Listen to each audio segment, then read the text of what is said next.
સુરતના અડાજણ વિસ્તારમાં કૌટુંબિક કલેશમાં એક કરુણ અંજામ આવ્યો છે।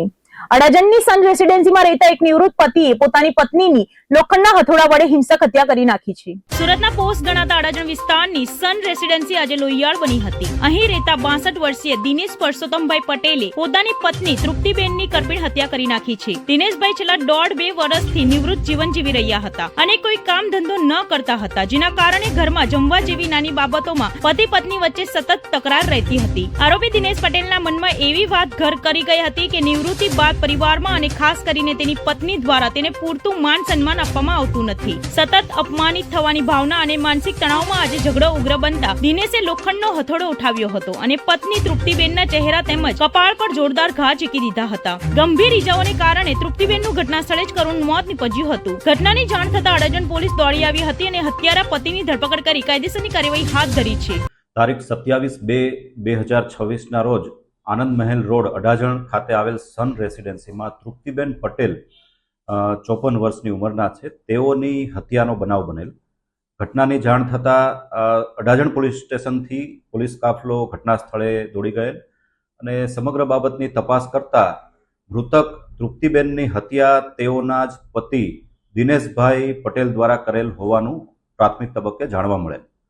દીપકભાઈને એરેસ્ટ કરી તેની પૂછપરછ કરતા ઘરકંકાસમાં અને પોતે રિટાયર્ડ હોય, પોતે 64 થી 65 વર્ષની ઉંમરના હોય અને હાલમાં કોઈ દેખીતો કામધંધો ન હોય, ઘરના સભ્યો દ્વારા અને ખાસ કરીને મૃતક એટલે કે દીપકભાઈના પત્ની દ્વારા તેમને માન સન્માન ન અપાતા હોવાની બાબત તેઓના મનમાં ખટકતી અને આ જ બાબતથી તેમણે હથોડીના ઘા મારી અને પોતાની પત્નીની હત્યા નિપજાવવાની ઘટના બનવા પામેલ છે। જે મેં વાત કરી એ મૂળ પ્રશ્ન જે છે એ ઘરકંકાસ, નાના નાના ઝઘડાઓ જેમ કે જમવાનું બનાવવાની બાબત તથા જે આરોપી છે દિનેશભાઈ પટેલ તે છેલ્લા 1.5-2 વર્ષથી કોઈ કામધંધો કે નોકરી કરતા નહીં અને તેથી તેઓના મનમાં સતત પોતાનું અપમાન થતું હોય અને માન સન્માન પોતાના પરિવારમાં જળવાતું ના હોય તે પ્રકારની ભાવનાથી તે પીડિત હતા અને તેની પત્ની પણ તેમને પૂરું માન સન્માન ના આપતી એ બાબત તેઓને લાગતા અને અવારનવાર ઘર કંકાસના સામાન્ય બાબતોમાં ઝઘડા થતા આ સમગ્ર ઘટના બનેલ છે। સુરતની યશવી ફાઉન્ડેશન ચેરિટેબલ ટ્રસ્ટ દ્વારા હાલ વિવાદોના ઘેરામાં આવી છે। આગામી 14 માર્ચના રોજ યોજનારા ભવ્ય સમૂહ લગ્નમાં એક મુસ્લિમ યુવતી અને હિન્દુ યુવકના હિન્દુ વિધિથી લગ્ન કરાવવાની જાહેરાત કરવામાં આવી હતી। જોકે દક્ષિણ ગુજરાત મુસ્લિમ સમાજના ઉગ્ર વિરોધ અને કલેક્ટર કમિશનર સુધી થયેલી રજૂઆતો બાદ ટ્રસ્ટે આ લગ્ન રદ કરવાનો નિર્ણય લીધો છે। સુરત શહેરમાં આગામી 14 માર્ચના રોજ યશવી ફાઉન્ડેશન દ્વારા એક સમૂહ લગ્નનું આયોજન કરવામાં આવ્યું છે। આ કાર્યક્રમમાં એક મુસ્લિમ યુવતી અને હિન્દુ યુવકના લગ્ન હિન્દુ વિધિથી કરાવવાની જાહેરાત થતાં જ વિવાદનો મધપૂડો છંછેડાયો હતો।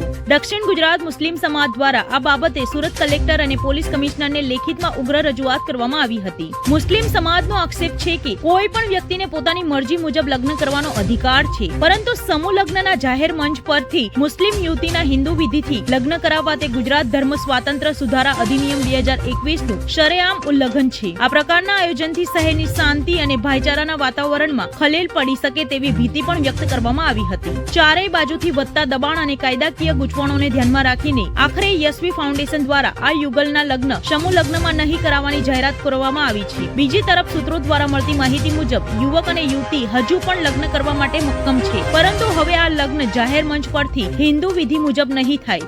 असलम साइकिल वाला कन्वीनर दक्षिण गुजरात मुस्लिम समाज आज रोज सूरत कलेक्टर श्री અને સુરત શહેર પોલીસ કમિશનર શ્રીને મારા દ્વારા એક રજૂઆત કરવામાં આવી। રજૂઆતનો મુખ્ય મુદ્દો એ છે કે ગઈકાલે યશવી ફાઉન્ડેશન ચેરિટેબલ ટ્રસ્ટ દ્વારા એક પત્રકાર પરિષદનું આયોજન થયું હતું। યશવી ફાઉન્ડેશન 14 માર્ચ 2026 રોજ સુરતમાં 101 અનાથ અને પિતા વિહોણી દીકરીઓના સમૂહ લગ્ન સમારોહનું આયોજન કરી રહ્યું છે। સમૂહ લગ્નના આયોજન સામાજિક રીતે ને આ વધતી મોંઘવારીમાં થાય એ આવકારદાયક છે, એમાં કોઈને ક્યારે વાંધો નથી, પરંતુ આ સમૂહ લગ્નની અંદર સંચાલકો દ્વારા એક પત્રકાર મિત્રોને જણાવવામાં આવ્યું કે આ સમૂહ લગ્નની અંદર એક મુસ્લિમ યુવતી એના હિન્દુ યુવક પ્રેમી સાથે હિન્દુ વિધિ પ્રમાણે લગ્ન કરશે। આજ દિન સુધી સુરત હોય કે સમગ્ર ગુજરાત રાજ્ય હોય ક્યારે કોઈ સમૂહ લગ્નમાં આવા આંતરધાર્મિક લગ્નો થયા નથી। ગુજરાત રાજ્યની અંદર ધર્મ સ્વાતંત્ર્ય 2008 અને 2021 અધિનિયમનો એક કાયદો છે કે જેમાં કોઈ પણ ધર્મના વ્યક્તિને એનું ધર્મ પરિવર્તન કરવું હોય તો નિયત નમૂનામાં જિલ્લા મેજિસ્ટ્રેટે જિલ્લા કલેક્ટરશ્રીને લેખિતમાં અરજી કરવી પડે છે અને જિલ્લા કલેક્ટરશ્રી જો એને પરવાનગી આપે તો એ ધર્મ પરિવર્તન કરી શકે છે. તેમજ લગ્નના નામે ધર્માંતરણ કરવું એ ગેરકાયદેસર છે અને એમાં કડક સજાની જોગવાઈઓ છે. એટલા સંચાલકોએ ગુજરાત સરકારના આ કાયદાનો અધિનિયમનું સરેઆમ ઉલ્લંઘન કર્યું છે અને આવી રીતે જો આંતરધર્મીય લગ્નો થશે તો આવનારા દિવસોની અંદર બીજા જે સંચાલકો બીજી જે સંસ્થાઓ સમૂહ લગ્નો કરે છે એ પણ જાણી જોઈને આંતરધર્મીય લગ્નો કરવા માટે પ્રેરાશે, જેનાથી શહેરની અને રાજ્યની શાંતિ સલામતી જોખમાશે. જે આપણા રાજ્યમાં અંદર શાંતિ એકતા ભાઈચારાનું સૌહાર્દપૂર્ણ વાતાવરણ છે એ બગડશે. એટલે મેં કલેક્ટરશ્રી અને પોલીસ કમિશનરશ્રીને રજૂઆત કરી છે, વિનંતી કરી છે કે આવા સંચાલકો સામે જેને ગુજરાત સરકારના નિયમોનું સરેઆમ ઉલ્લંઘન કરી રહ્યા છે એની સામે કાયદેસરની કાર્યવાહી થવી જોઈએ અને આવા સમૂહ લગ્નમાં આવા આંતરધર્મીય લગ્ન અટકાવવા જોઈએ. કોઈને પણ લગ્ન કરવાનો અધિકાર છે, બિન સાંપ્રદાયિક ધોરણે કરી શકે કે સાંપ્રદાયિક ધોરણે કરી શકે, એમાં અમને ક્યારે વાંધો નથી. લગ્ન જે પુખ્ત વયની યુવક હોય કે યુવતી હોય એને બંધારણનો મૌલિક અધિકાર છે એને લગ્ન કરવાનો કે એને કોની સાથે લગ્ન કરવું છે, પણ એનો વ્યક્તિગત પ્રશ્ન છે. એને સમૂહ લગ્નમાં આવી રીતે આયોજનમાં લગ્ન કરવું એ હિતાવહ નથી રાજ્યની પ્રજા માટે, રાજ્યની શાંતિ માટે.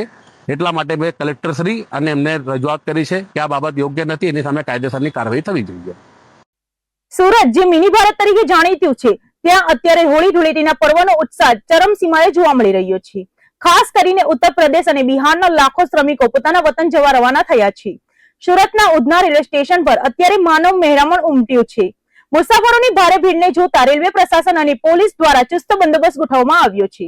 રંગોના તહેવાર હોળી અને ધૂળેટીને હવે ગણતરીના દિવસો બાકી છે, ત્યારે સુરતના ટેક્સટાઇલ ઉદ્યોગ સાથે સંકળાયેલા લાખો કામદારો વતની વાટ પકડી રહ્યા છે. સુરતના ડાઇંગ પ્રિન્ટિંગ અને લુમ્સના કારખાનામાં કામ કરતા બિહાર અને ઉત્તર પ્રદેશના શ્રમિકો મોટી સંખ્યામાં રવાના થતા ઉધના રેલવે સ્ટેશન પર ભારે ભીડના દ્રશ્યો સર્જાયા હતા. પરિસ્થિતિને પહોંચી વળવા માટે રેલવે વિભાગ દ્વારા ખાસ વ્યવસ્થા કરવામાં આવી છે. સ્ટેશન પર ભીડને કારણે કોઈ અનિચ્છનીય ઘટના ન બને તે માટે સુરત રેલવે પોલીસ અને આરપીએફ નો લોખંડી બંદોબસ્ત ગોઠવી દેવાયો છે. પોલીસ દ્વારા મુસાફરોને લાઇનબંધ રીતે ટ્રેનમાં પ્રવેશ અપાઈ રહ્યો છે. શ્રમિકોના પોતાના પરિવાર સાથે હોળી ઉજવવાનો અનેરો આનંદ જોવા મળી રહ્યો છે.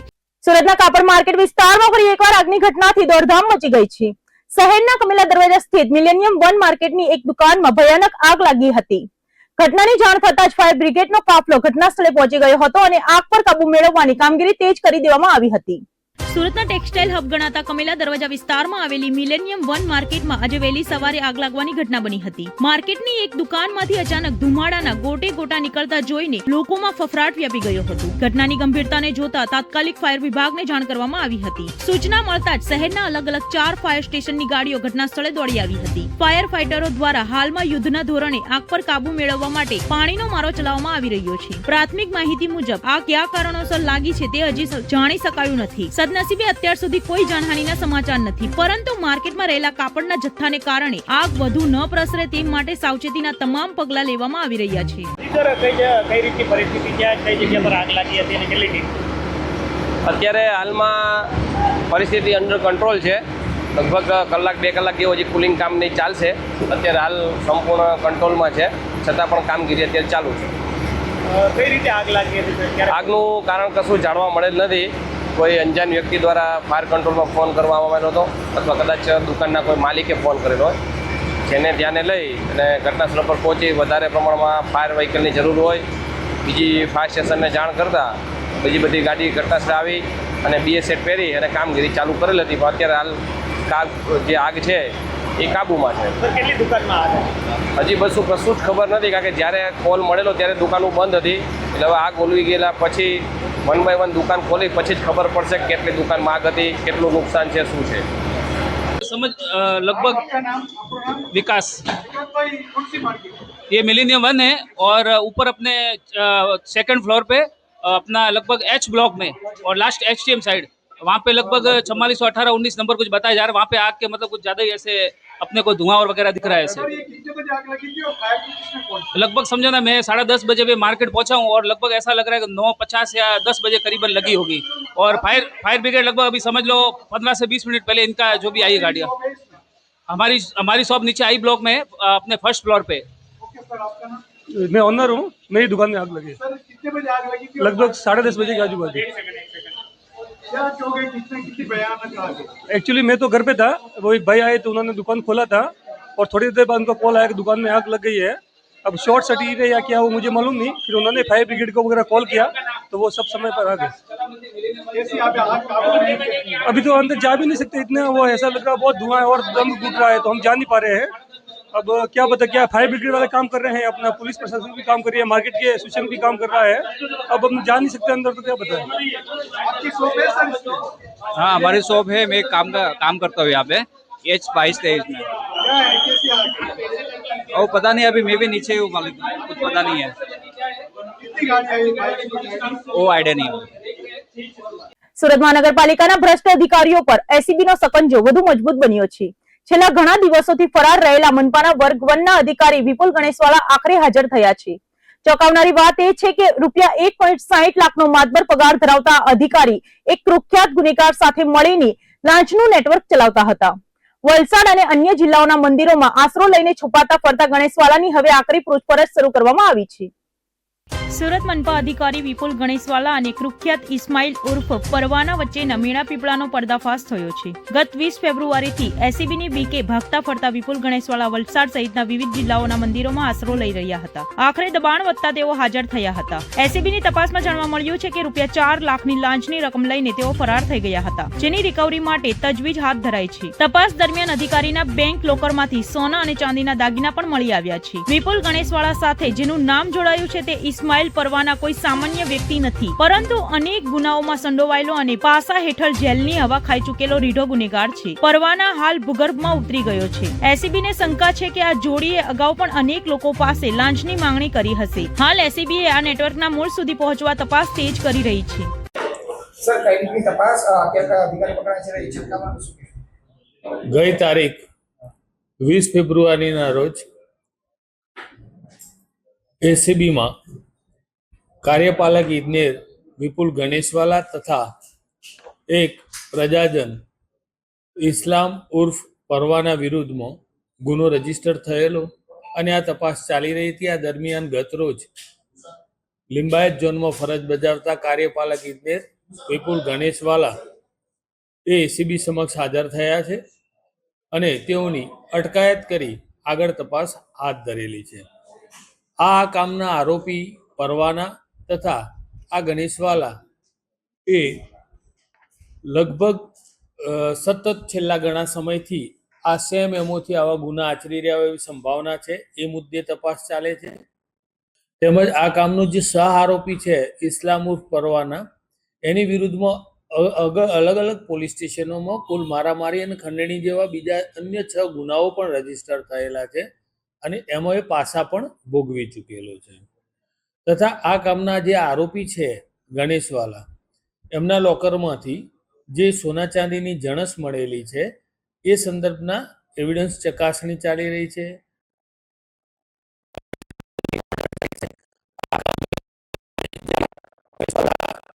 જે ઇન્સ્ટ્રુમેન્ટ મોબાઈલ આ યુઝ કરતા હતા એની રિકવરી ને આ બધી તપાસ પણ બાકીમાં છે અને આ તમામ મુદ્દાઓની તપાસની છણાવટના અંતે જે કોઈ પર પરિણામો મળશે અમે આપને જણાવીશું. આ કામે આરોપીના રિમાન્ડ અને એ ફર્ધર કામગીરી પણ આજે થશે. Thank you. હા, જે બી પુરાવાઓ મળશે તમામ ઇન્વેસ્ટિગેશન કરવામાં આવશે. અને આ કામના જે આરોપી ગણેશવાલા છે એમની સેલરી 1,60,000 રૂપિયાની છે અત્યારે અને એ કાર્યપાલક ઇજનેર તરીકે 2021માં પ્રમોશન મેળવી અને પ્રથમ કતારગામ ઝોન અને હાલમાં છેલ્લા 3 વર્ષથી લિંબાયત ઝોનમાં ફરજ બજાવે છે.